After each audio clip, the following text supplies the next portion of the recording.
Welcome to the Lead with Your Soul podcast. I'm Michelle Wright, your host and fellow traveler on this journey of self-discovery. This podcast is designed for women navigating life transitions and yearning to embrace their true selves. I'll be sharing my personal journey from navigating the complexities of divorce and blending families to reshaping my career to something that resonates with my soul. With 3 decades as a teacher and mentor, I'm here to share insights, heartfelt stories, and practical strategies. Together, we'll explore how to cultivate self-love and create the vibrant, fulfilling life you deserve. Join me each week as we dive deep into the art of living authentically. Welcome to the Lead with Your Soul podcast. I'm your host, Michelle Wright, and today we have a special guest with us, Tamara Messner from Roots and Resonance. Welcome, Tamara. Hi, Michelle. Thank you so much for having me today. It is so great that you're here. Now, Tamara and I met at the Cochrane Wellness Expo just this last November, and she was in the booth right beside me. And I am doing my cards, and we just got very interested in each other's modalities because Tamara has a different type of modality that I hadn't seen before. So what is it that you do, Tamara? Yeah, so what you would have seen at the expo was my vibrational raindrop that I am probably one of the only, I think there's 3 of us in Western Canada that are certified in raindrop harmonics is what we call it. So it's basically taking intervals of tuning forks and adding essential oils and kind of marrying those two together with a little bit of acutonics. So meaning you're using different points on the body, acupressure points on the body to create this beautiful healing modality. So yeah. And I saw so many people signing up for your booth, and you had a chair. So it was, and is it different when they come to you? Because at the expo they had a chair and you had 1 foot or 2 feet out. I wasn't sure. And you also were working at the hips. So is it different there to when they come to you? Yeah, for sure. So at the expo, obviously, we're a little bit limited in terms of what we can do and how we work on people. So I was simply doing it on the feet because the bottom of the feet kind of mirror the back. So basically, I'm able to give people a whole service without actually having them lay on a table. So, and then also because we're not really allowed to, put the oils on people during the expo, people would just simply smell them and get them into the olfactory system. So it was pared down a little bit, but you're still experiencing this full body experience without having to have you lay on the table. That is amazing. That just continues to always amaze me about energetics and getting into this work. And you just have so many moments where you're just like, I can't believe that. I can't believe this is true. I can't believe this is happening. As I've, been continuing to learn and be exposed to different types of modalities and energetics. And that's what is so amazing. And people came back, like, you could just see them over in your booth, just absolutely loving the experience. And the sense I got is actually just relaxing in and sinking into their chairs. Is that what you find as well? Yeah, it was interesting because I don't do any readings. I'm not a tarot reader. I'm not a psychic, but I was very much in tune with the people who were sitting in my chairs that day. And I was just kind of, intuitively spouting off different things. And they would look at me and think, they were like, how did you know that? And I don't know what it was about the energy that day. It was just kind of flowing through me. And people were just, I was sending them messages. And so it was partly they were feeling this energetic release, and then I was giving them messages, and so it was really a powerful day. And, certainly the energy in that entire room is huge, and I think that had a big part to play in it too. Yeah, I agree. That wellness expo is absolutely amazing. And I've come to learn that Cochrane, Alberta, and you might know more about this, has different ley lines, has a special energetics. Have you experienced that, or do you know about that? I don't know too much about it, but I do know that it seems to be the gathering point for all these energetic workers. You know, you have the egg there, you had the tree, the grandmother tree. Obviously, that was just destroyed not that long ago, but there seems to be, I need to look into that more actually in terms of what's going on in Cochrane, because yeah, there just seems to be so many people that are drawn there energetically. Yeah. And right just at the base of the Rocky Mountains. And before we get into what you do, there's some other aspects. The other thing that when we were chatting and you described how you found your way into this work, I just love this story because for me, I think it's, and I say atypical, but it's like, what is typical, right? Really, what is your typical story?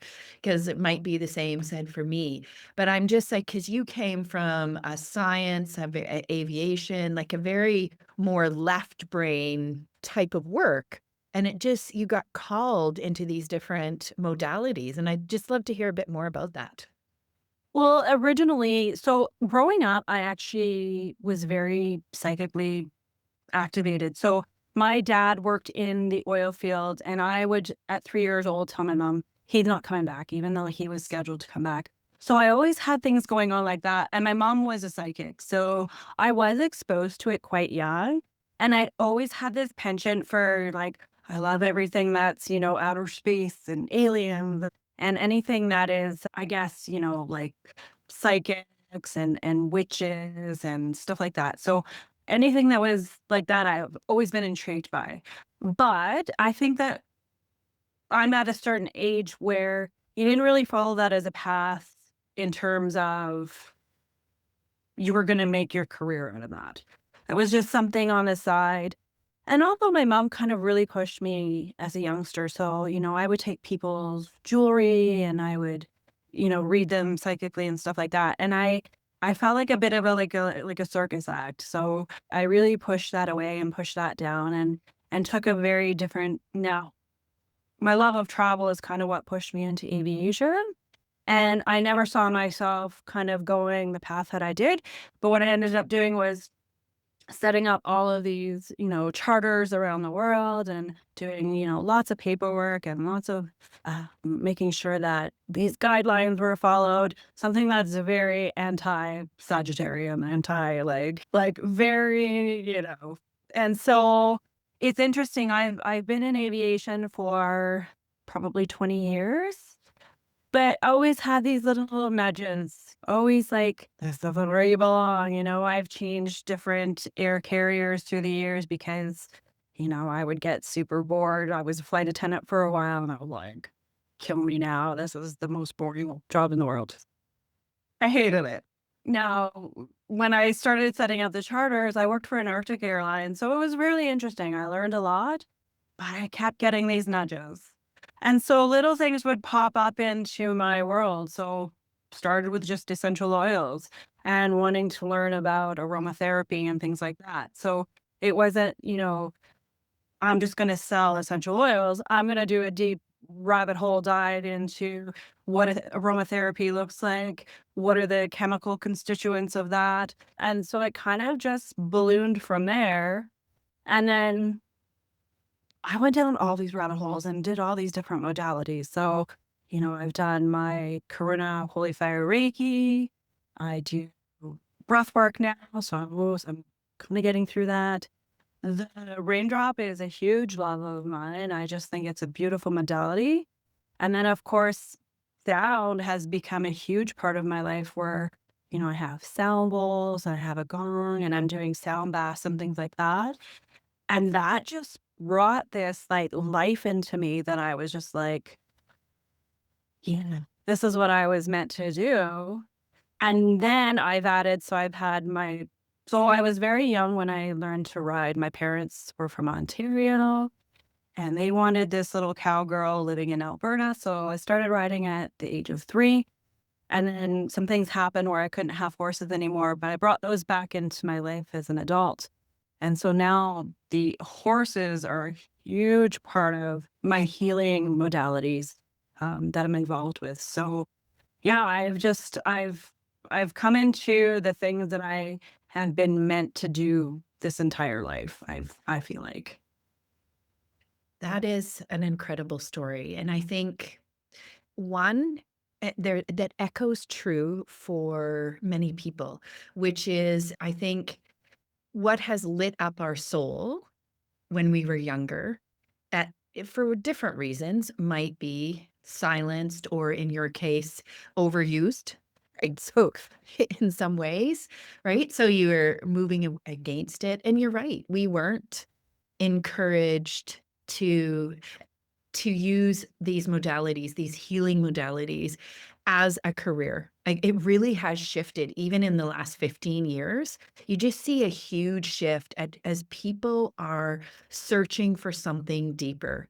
Even when I do my soul cards, my sacred soul sessions, and I do that with the people, some of the echoes that I hear from them are, you have gotten deeper in this 90 minutes than the last 4 months with my therapist, right? Because the cards, you see it, there's the energy, you're reading them, like, it's at a different level. So I agree that it's now we're able to lean into this as a legitimate line of work, because there's just so many people and doing it, as well as people searching for healing in many different ways.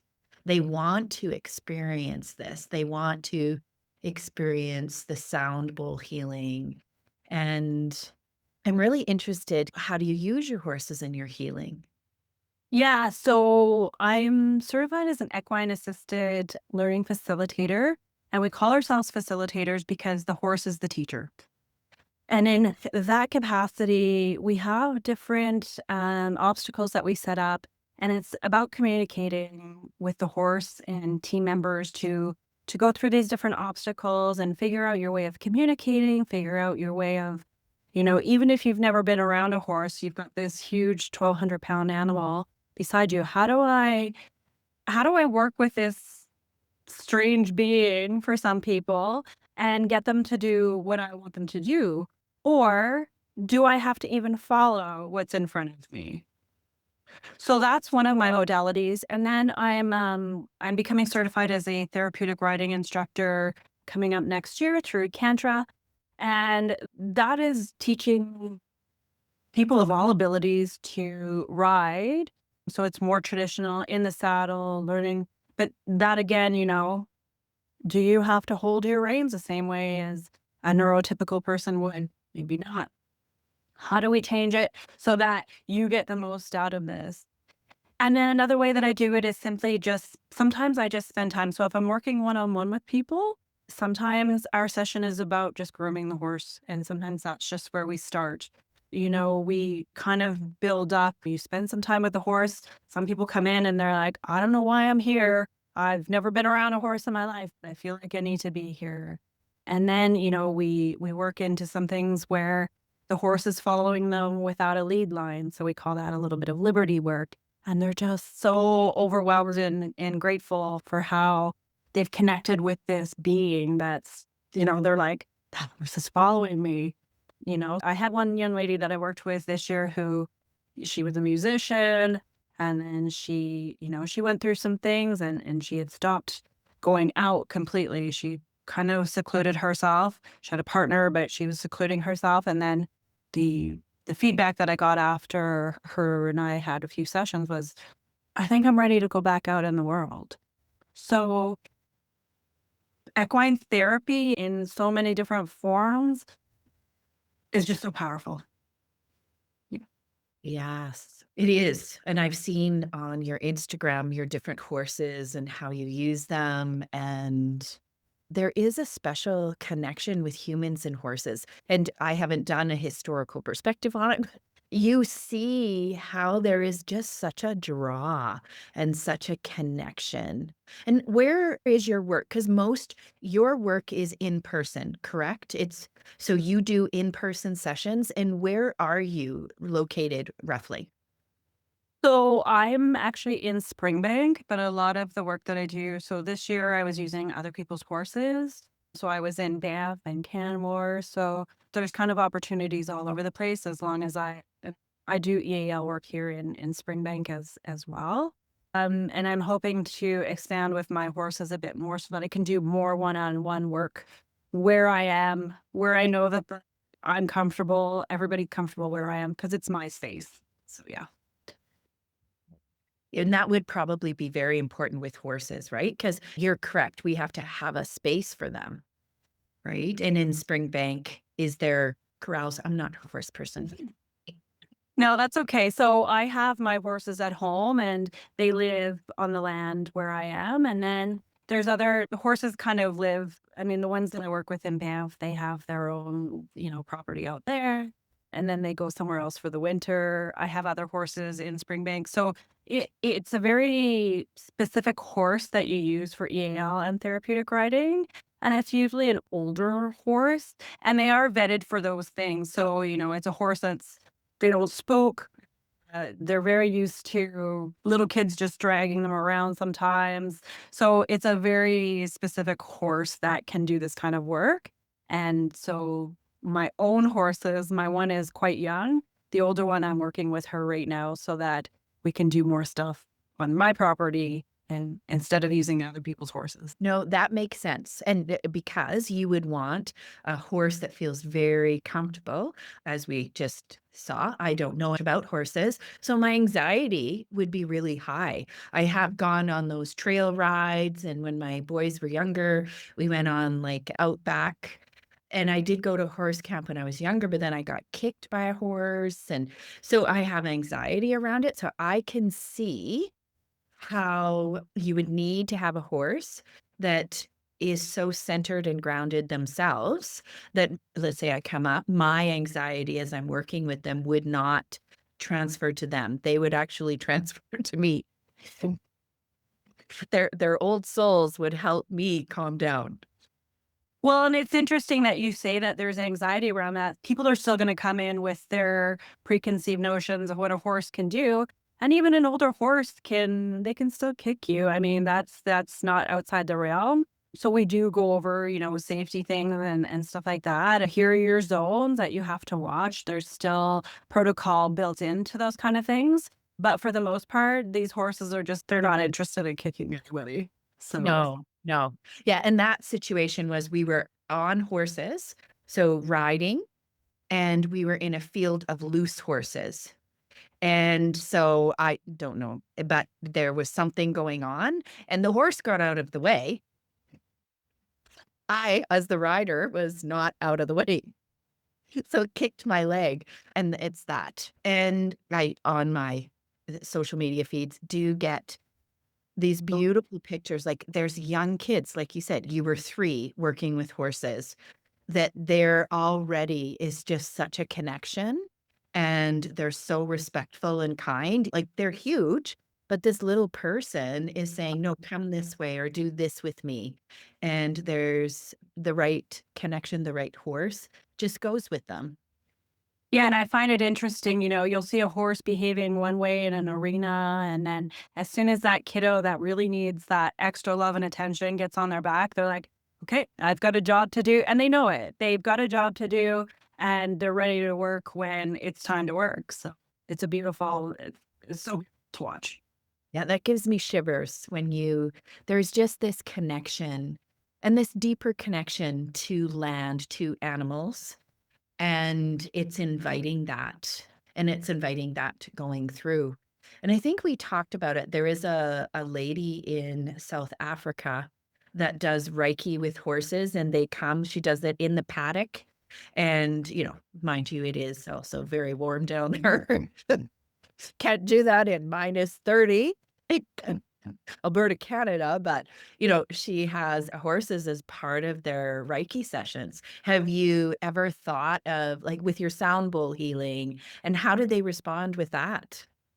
Yeah, it depends. It depends on the horse, right? They all have their personalities, but certainly, I've got some planetary chimes and I've brought those out and I've played the bowls for them and they're very intrigued by it. I haven't done a full session with folks that come out, and you're right. You need to have the right weather here in Calgary, and it's, it can be temperamental. So that is on the table for next year, where I'll do more Reiki and sound and incorporate the horses that way for sure. Okay. Okay. I know because we were talking even before, just talking about how the universe, the divine, however we want to call it, continues to work with you. So, in your story, what I really resonated and a lot is that women in transition in our lives learning to listen to our souls. And as you talked about in your work, I always had these nudges. I was going back. I was being called back. I was being called into what brings me joy, what brings me happiness. And now you've had some shifts recently that really open up a lot curiosities or roads to curiosities to explore and expand into. Yeah, so I'll go back actually. One thing that we didn't talk about that's coming forward that's kind of nudging me is in 2008, I was fishing with my dad in Haida Gwaii and our boat capsized and my dad subsequently passed away. And I think that was kind of my first, you're not supposed to be where you are right now. And it was interesting because my life really changed after that. I remember being on the bottom of the boat and saying I was approaching a rock and I said, if I hit this rock, I'm going to die. And the Coast Guard had showed up at that moment. As soon as I said that, the Coast Guard showed up after being out there for I don't even remember how long. But I feel like that was one of my first shifts, and I had been living somewhere else. They moved me back to Calgary. And so I feel like that was kind of one of my first shifts. And then most recently, as you and I had talked about, I've been working in aviation for the last 20 years, and I've never had an issue in a job, never been laid off, never been fired from a job, barely even been reprimanded in a job. And in June, I took a leave of absence because I had this new manager come in and, he and I just didn't see eye to eye. And I had a feeling that I was never going back to that job. I just knew it. The nudges are getting stronger and stronger. It's tugging now. And so I kind of had a feeling that they were going to do layoffs. And so people started to getting laid off. And so I told them, I said, oh, I want to come back to work. And they said, well, it turns out we've eliminated your position. I said, perfect. Lay me off. I'm done. And so I feel it. And that was just recently. That was 2 weeks ago. So, and everybody's, asking me, are you okay? And I said, I am okay. I said, this is what's been meant to be to come for forever. So, yeah. So I feel like that happening is my catapult now. It's not a nudge anymore. It's you're in it, boom, off you go. This is what you're meant to do. That is powerful. First of all, I did not know that story about your dad. I'm so sorry. That would have been a very traumatic event to live through and the loss of your dad. So I'm so sorry. And I see in our lives, we have these huge tower moments. There's a card in tarot that's called the Tower card. And there's a lightning that strikes the tower and it crumbles down to nothing.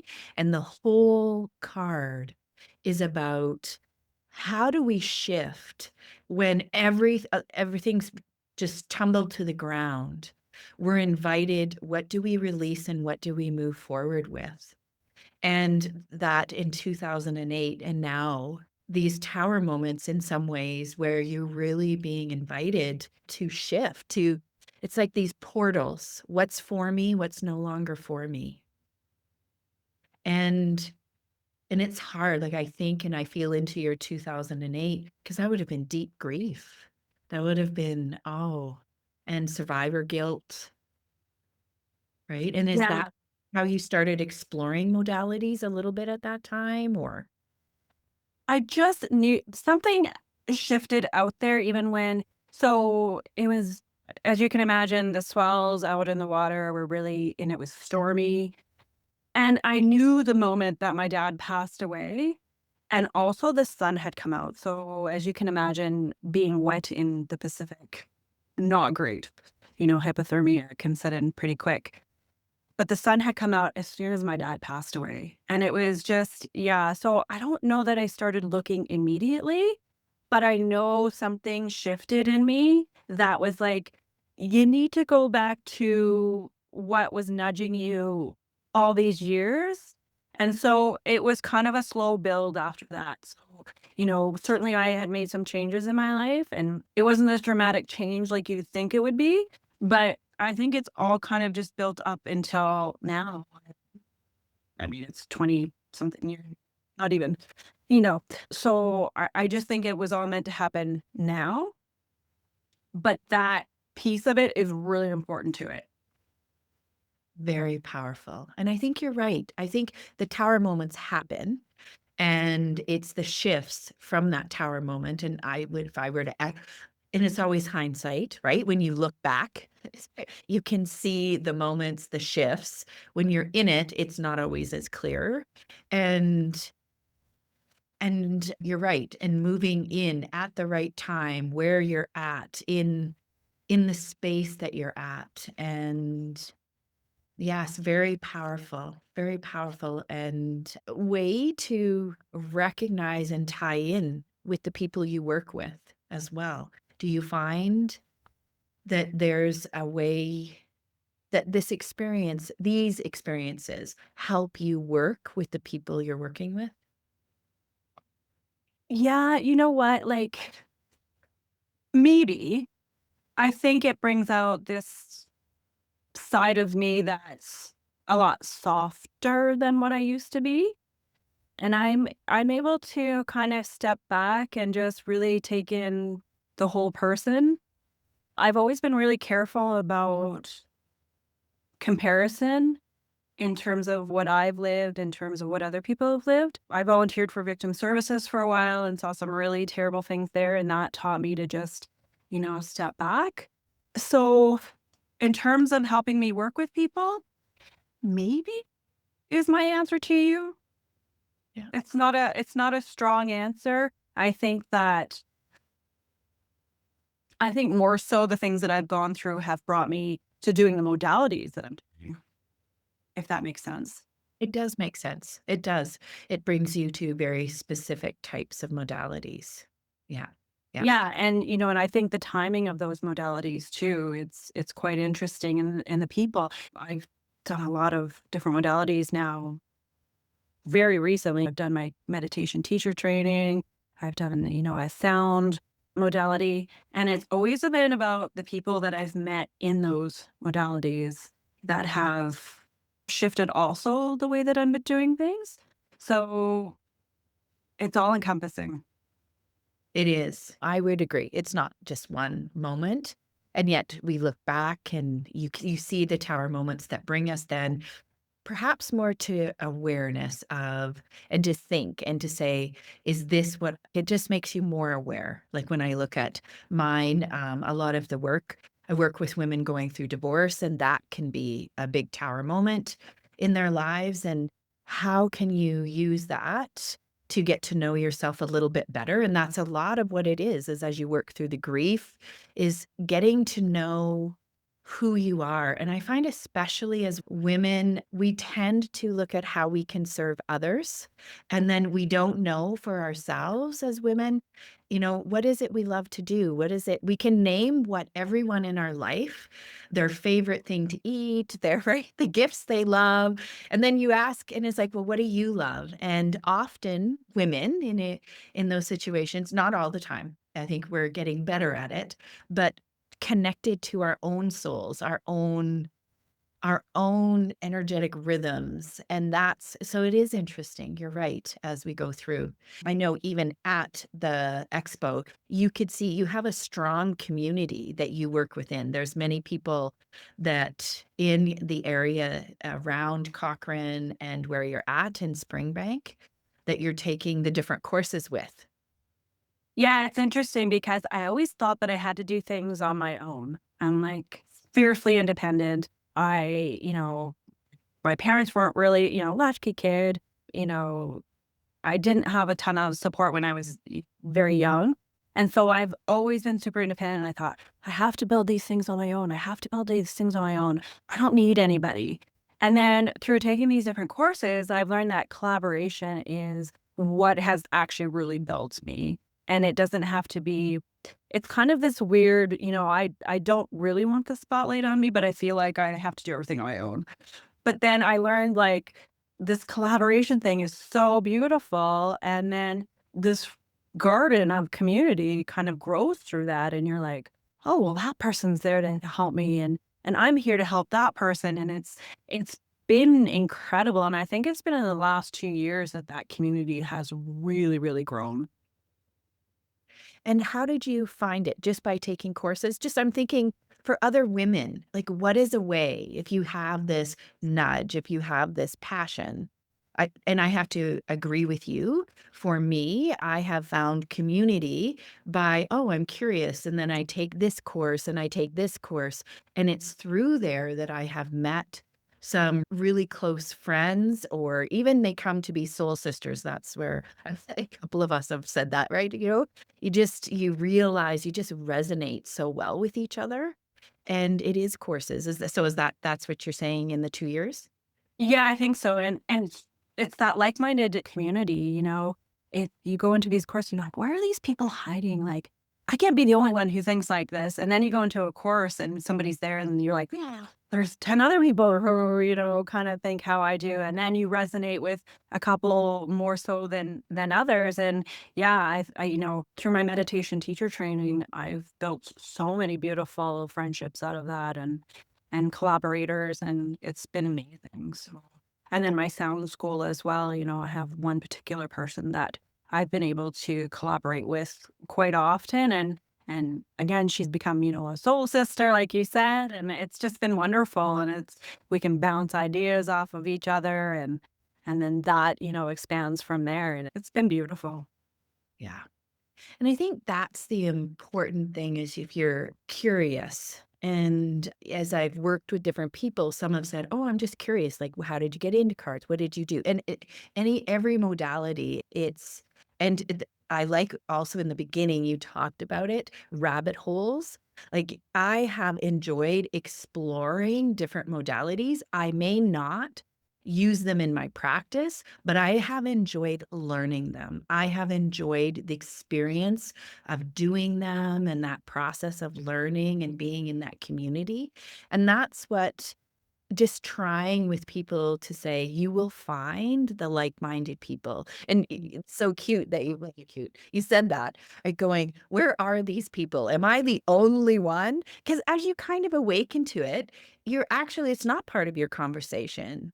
And even I was in education and people say that to me now. So Michelle, when did you start doing cards? Right. And I'm like, oh, well, I've been doing this for a while. But they didn't know because you didn't necessarily, it wasn't the venue for it. It wasn't the place for the conversations, in the middle of a math class. You don't talk about, your tarot and oracle cards. Like that's what I would do in a different place. So there's a time and a place for things, but exploring the nudges in person, online. So some people, geography might play a role. So for me, it has been more, I haven't had the time to go into the different spaces. So I've taken lots of courses online and felt a similar connection.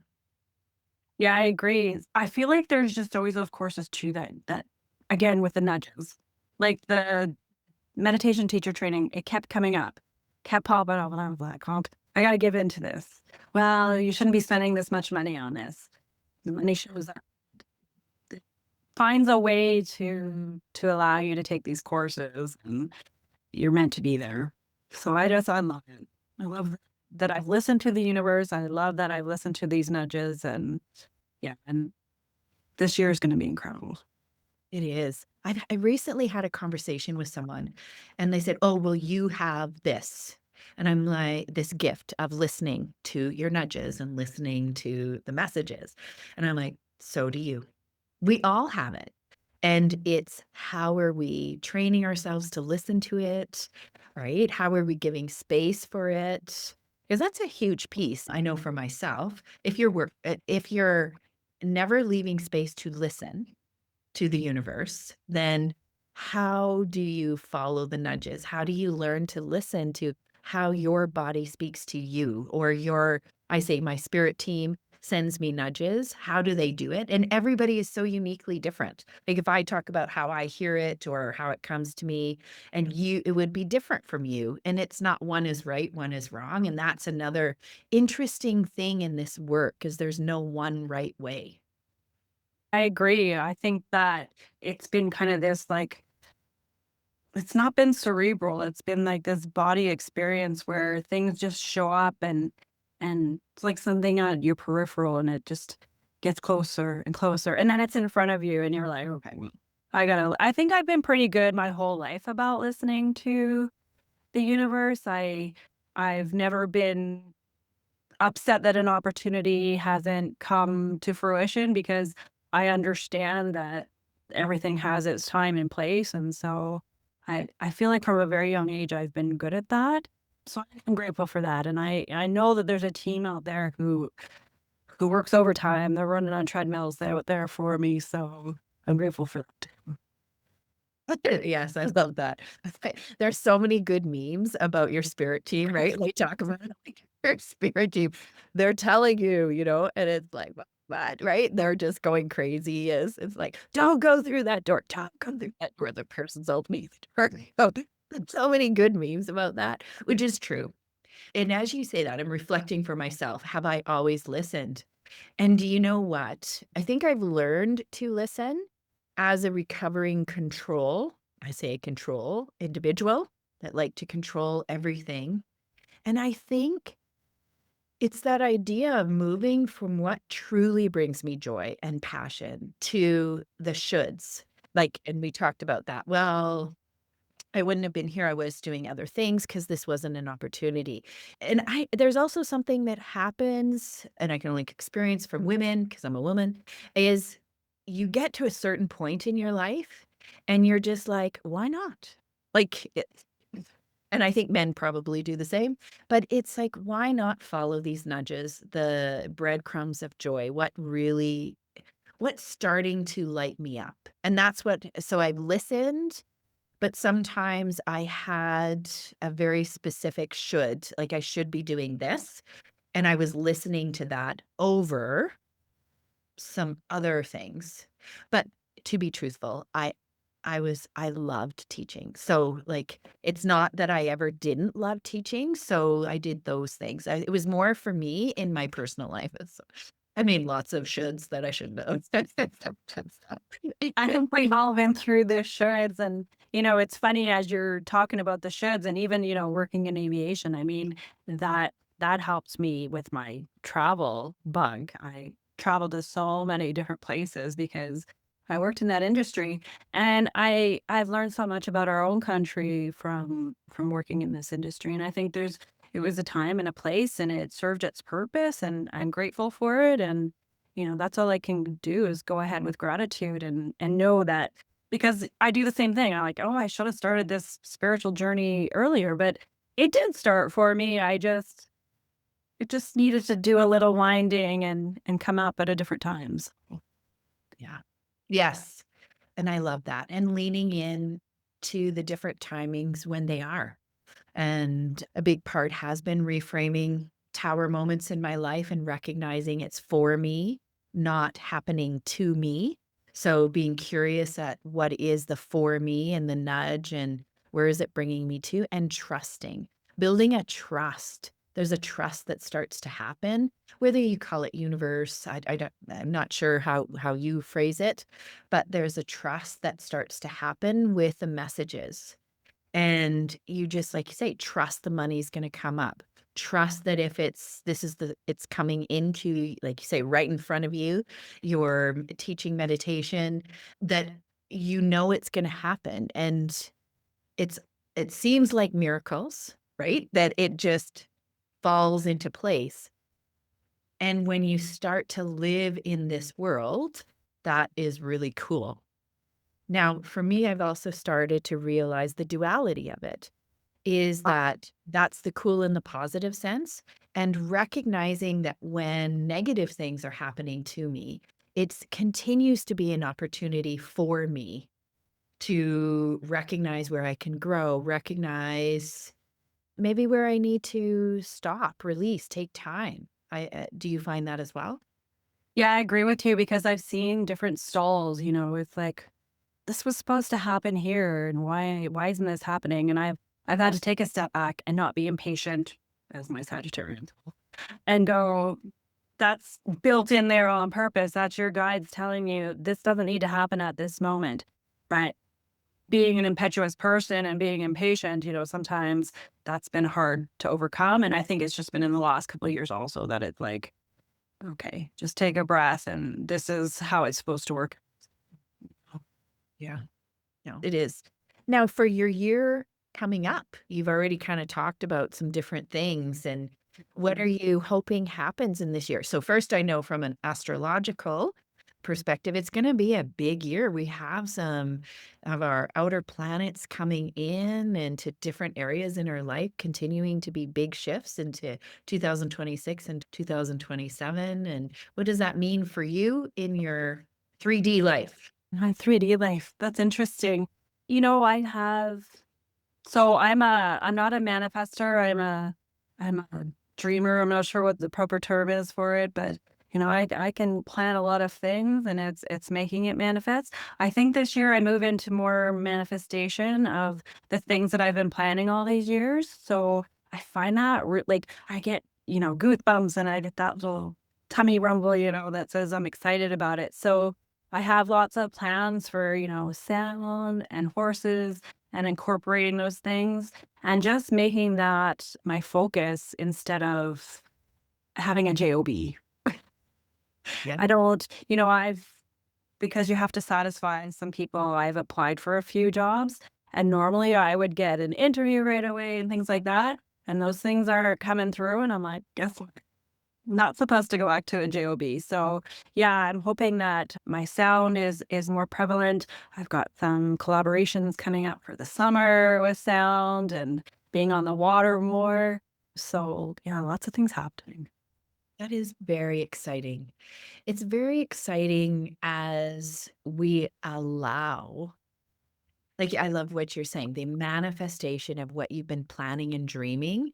It's now moving into more concrete form of that because you've done the courses, they've come to you, and now it's like, okay, what do I want?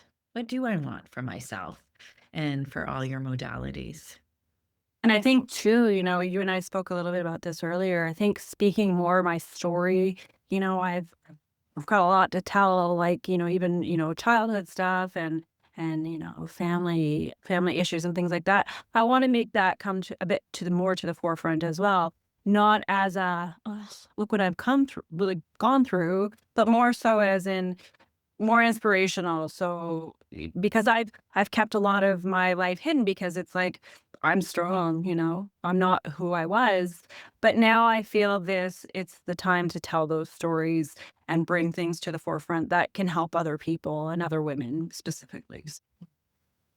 I would agree. The power of storytelling and allowing women in your stories, in the times when it was difficult, or how how you found your way through difficult situations, is important, and it does give inspiration for women. It does help them see how they can get to a place for themselves where they find joy, happiness, and love, and gratitude for their life, whatever that means, because for everybody it's very different.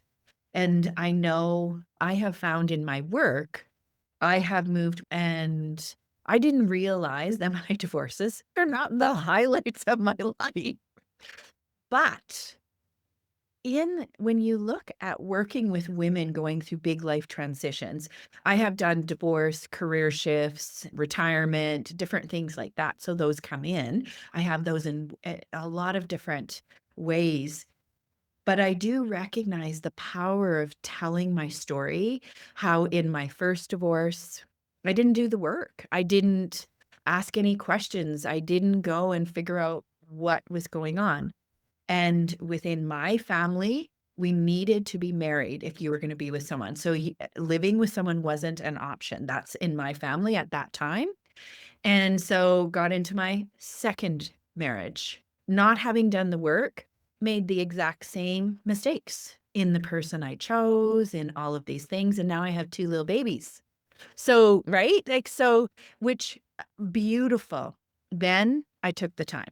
It took 10 years of healing, moving through, doing things, 10 years as a single mom to really connect with me. And I mean, at that time, I'm working and I'm a mom. There was times you had no energy.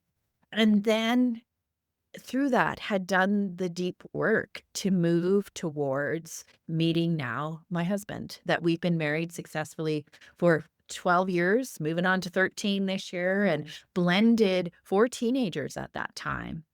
And, it's been another story of blending and blending and blending. I never thought that would be part of my life story, and yet it is.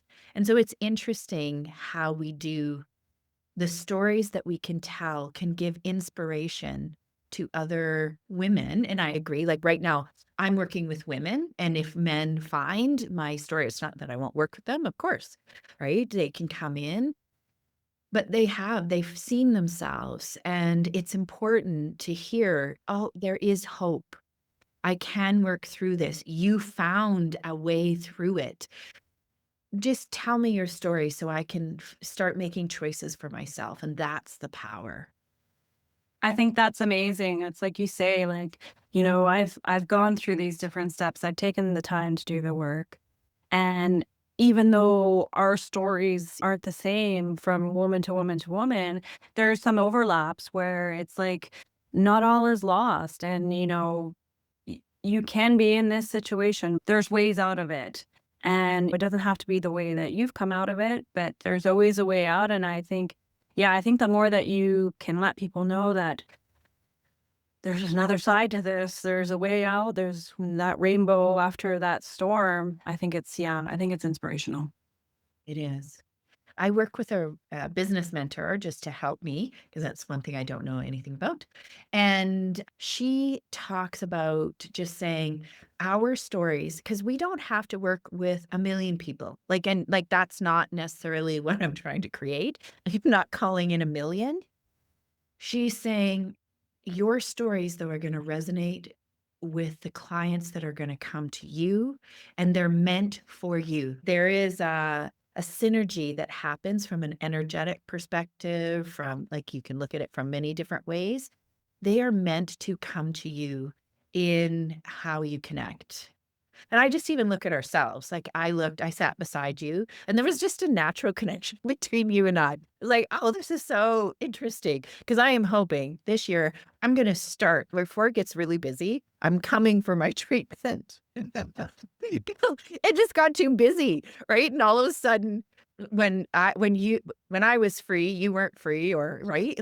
So it was just interesting. And so And I think the right people will hear you too. It's not even people who maybe are in front of you, but maybe you put something online and that person just stops and you don't know what effect that's going to have. And it's like frequency. It's when you play sound, it goes out in so many directions that you don't know who you're going to affect at what time, and the timing is always going to be there. that is so powerful. About sound. I hadn't thought about it that way. That's a powerful analogy. I love that. I had someone explain doing the sound bowl training is in itself such a healing experience. They just found as they were learning the techniques their body just shifted completely. I don't I know. think there's something powerful about knowing what you're listening to as opposed to just laying there and experiencing it. So obviously going to a sound bath and just experiencing amazing. You can do so many things. It can create miracles. But knowing, your different intervals and, what you're doing, there's just something so powerful about that. I don't know, it creates this joy in me. And so I feel like, and sometimes I tell people too, like when they come to a sound bath, I'm like, this bowl's going to play itself. It's going to decide how it's going to play tonight. So sometimes you have no control over it. But, at the end of the day, knowing you're creating something and that's going to have an effect on people is really powerful. And then you're taking that in for yourself as well. I love it so much. Yeah, for every sound bath, you must just cleanse your own self. Yeah, so I use a little bit of Reiki before I do it, and then some people are like, I know the one partner, the collaborator that I work with, she gets super energized. She's up all night. And then me, I'm in bed like as soon as I'm done my sound bath and I've packed everything up because it just brings me to this like calming state. So I find that interesting too, how it gets into this cellular level and it can affect you where it needs to. So hey, you need to rest tonight after that sound bath. That's what we're going to do. That is incredible. Incredible. As we're closing up, I just want to, where can people get a hold of you? So if they listen to this, and I know I'm going to put it in the show notes, but how do they work with you? What are the different ways and connect with you? Yeah, so I've gone through a bit of a shift in my business name. So I had a website and now that's down. So the best way is going through Instagram with roots underscore and underscore resonance. That is probably the best way to connect with me. And yeah, everything I do is in person. So you would need to come and see me in my lovely farm in Springbank. And there's lots of people around or even traveling. Like, this is a beautiful thing. They can set it up before if they listen and they're not geographically here. Coming to the Rocky Mountains is a life altering experience. It is absolutely gorgeous. Every time I drive through there, because I'm now about 2 hours, I think, or an hour and a half from you, would be 2 hours. So every time you get close to the mountains, you can feel it. And you're just right there, right close to them. Yeah, we're right in, Yeah. the very foothills of the Rocky Mountains. I look at them every day. I've so much gratitude. And it's funny that you're saying, you can feel it. And it's like maybe sometimes I take them for granted because I know they're there. They're like my protectors. I grew up on the ocean, but I love the mountains and I feel their power. So That's where we live and the energy of the earth that we live in. And I just want to thank you so much for coming in today. I want to thank you for having this conversation. I know it's the one of many to come as we continue to connect and share and help women in their own transitions, telling our stories and sharing what we do. yeah, thank you so much, Michelle. I love the way that I've kicked off this speaking tour of mine. And I'm so lucky that it was with you. And, it's such a lovely conversation. So thank you. Okay. And to my listeners, until next time, keep leading with your soul. That wraps up another episode of the Lead with Your Soul podcast. I'm so grateful you chose to spend this time with me. As you navigate your own life transitions, remember to be gentle with yourself and embrace the journey. If you found value in today's episode, please subscribe and share it with others who might benefit. Join me next week for more insights and inspiration. Until next time, keep leading with your soul.